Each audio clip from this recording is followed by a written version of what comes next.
আসসালামু আলাইকুম বিসমিল্লাহির রহমানির রহিম। আচ্ছা, যাদের টক জাল ভর্তা খেতে মন চাচ্ছে তারা একবার এই কলার ভর্তাটা খেয়ে ট্রাই করতে পারেন। একদম খেলে কলিজাটা ঠান্ডা হয়ে যাবে। তো আমার মন চাইছে ওই দিন একটু টক খাই কী খাবো। পরে দেখলাম আমার বাসায় তো কলা আছে, এই কলাটা একটু বানিয়ে খেয়ে দেখি কেমন লাগে। তো আমি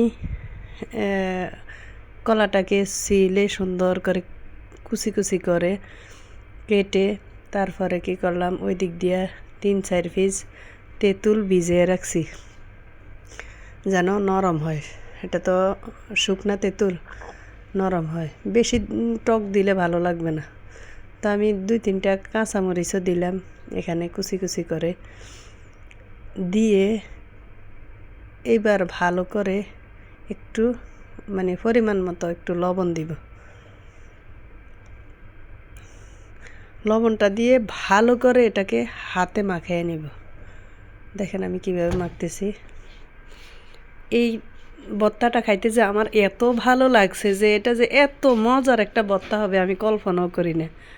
আমি খাইয়া আমার একদম তৃপ্তি হয়ে গেছে। আমি মাত্র কলার ছড়াটা কেটে বাড়ি থেকে আনছি, ওই ছড়ার অর্ধেকটাই আমি ভর্তা খাইছি এভাবে।